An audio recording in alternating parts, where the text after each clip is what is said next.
As a community, as a people, we struggle to absorb the weight of this tragedy, the needless death of Justine Damond.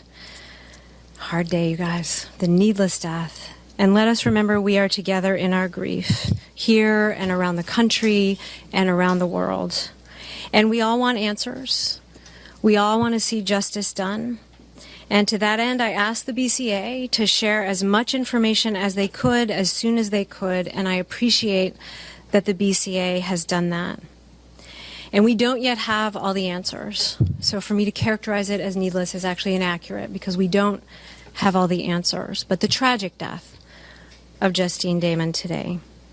But the information the BCA has shared this evening gets us closer to having answers, closer to seeing justice done. And we do have more information now, though it's frustrating to have some of the picture, but not all of it. We cannot compel Officer Noor to make a statement. I wish we could. I wish that he would make a statement, is what I want to say. We can't compel him by law, but I wish that he would make that statement. There are big questions left that we still have and that we hope to have answered soon. Why did Officer Noor draw and fire his gun?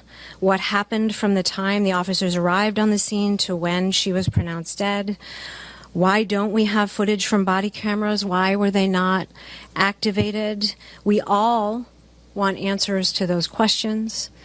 First, I will say that there is someone who may have some information. The BCA says that there was someone, 18 to 25-year-old male on a bicycle who was there, who may have some information.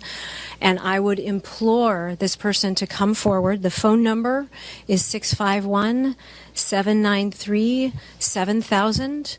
Even if you think what you have to say isn't important, trust me, the BCA is interested in talking to you about anything that you saw that night.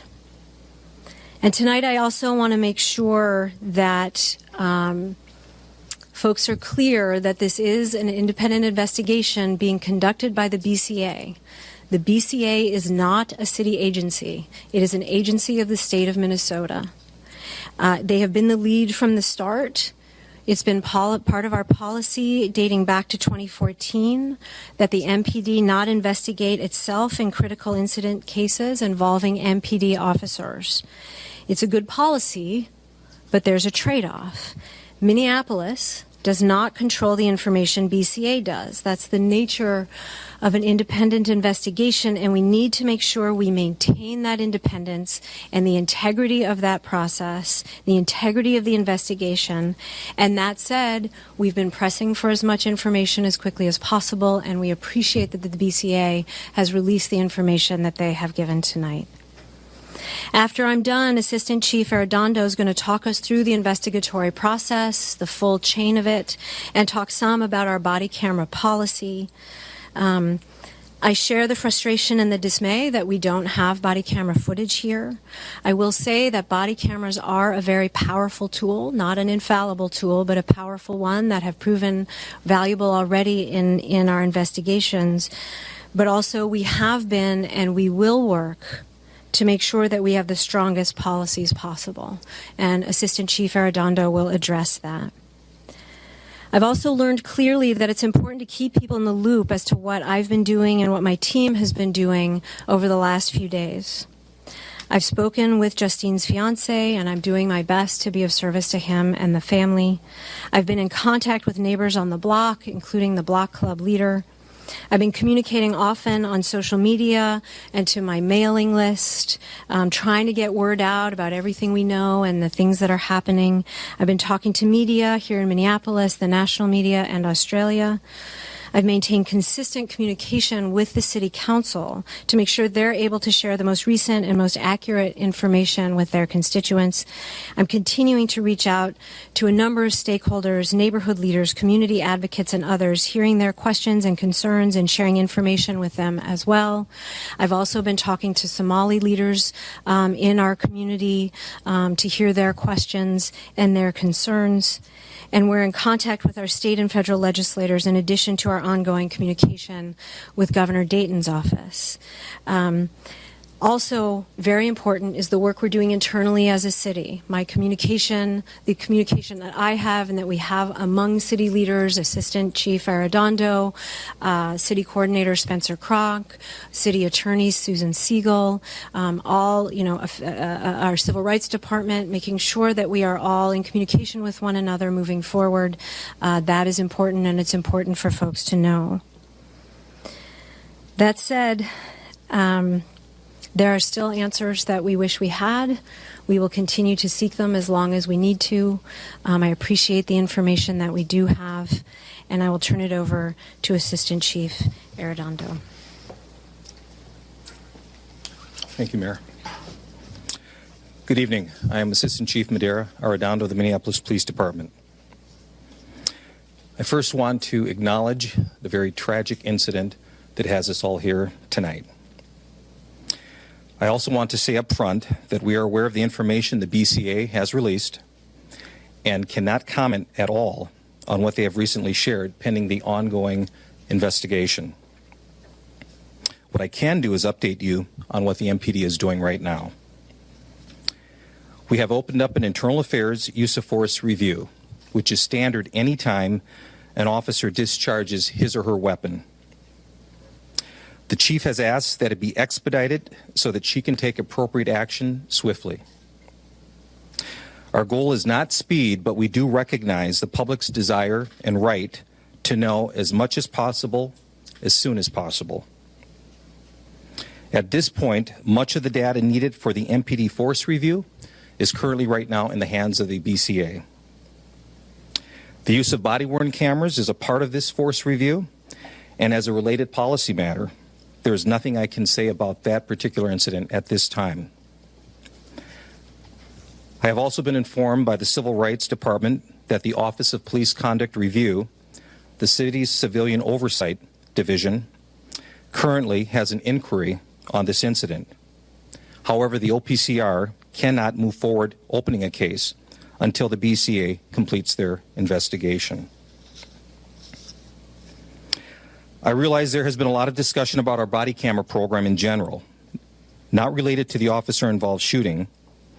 The Minneapolis Police Department is 8 months out from our full department-wide rollout of body cameras. The chief recently created a position and appointed a quality assurance commander who will be completing a full review of our program soon, focused on how often our officers activate their body-worn cameras.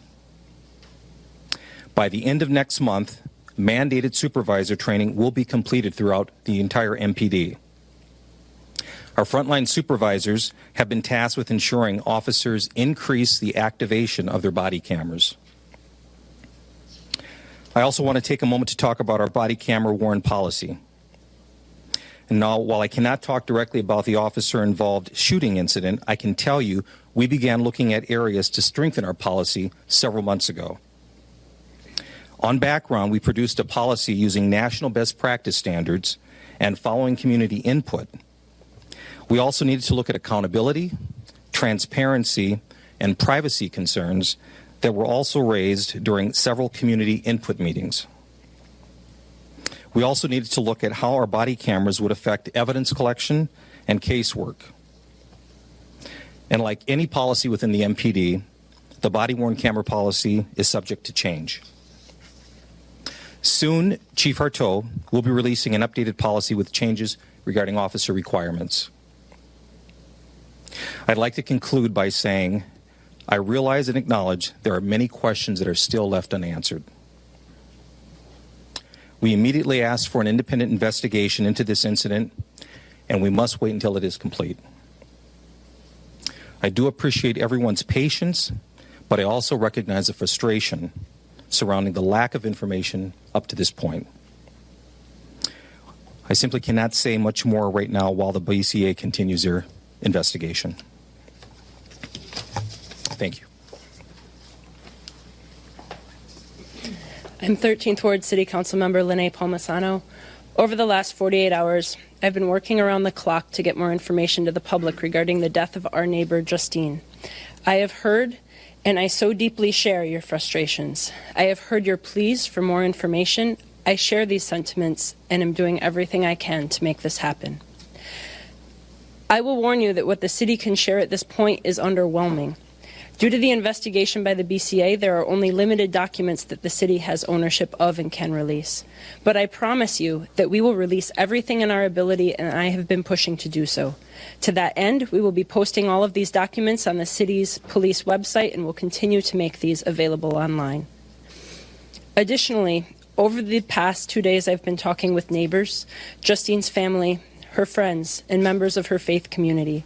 I have heard over and over how beloved she was and will be missed.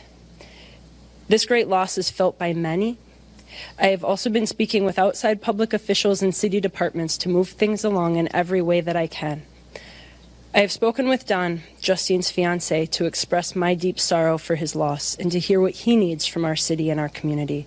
I've been sharing these requests with appropriate agencies as I am able. With the help of Don and the Lake Harriet spiritual community, I have also helped to facilitate the transfer of the community-led memorial from the place she died to a place that she lived and brought joy to so many. It is my hope that the community will be able to honor Justine there, and they have been invited by the Lake Harriet spiritual community to do so. I am also in ongoing contact with the neighbors on the affected block on Washburn Avenue South.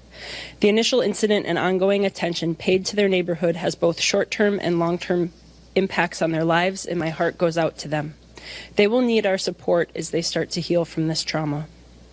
Finally, my office has begun to look at the policy improvements that we can make in response to this tragedy. This includes proposing updates to new body camera policies, working with the Police Conduct Oversight Commission on a review of body camera compliance, and using my authority as chair of our audit committee for the city to task our audit department with evaluating how body cameras are being used. We are also having lots of discussion about how we can start to make some bigger changes on policing in this city. I know many of you are feeling unsettled and unsure right now given the events of recent days. I completely understand that, and I know it will take us all some time to deal with this tragedy.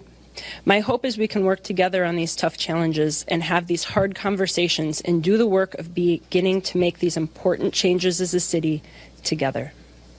Thank you.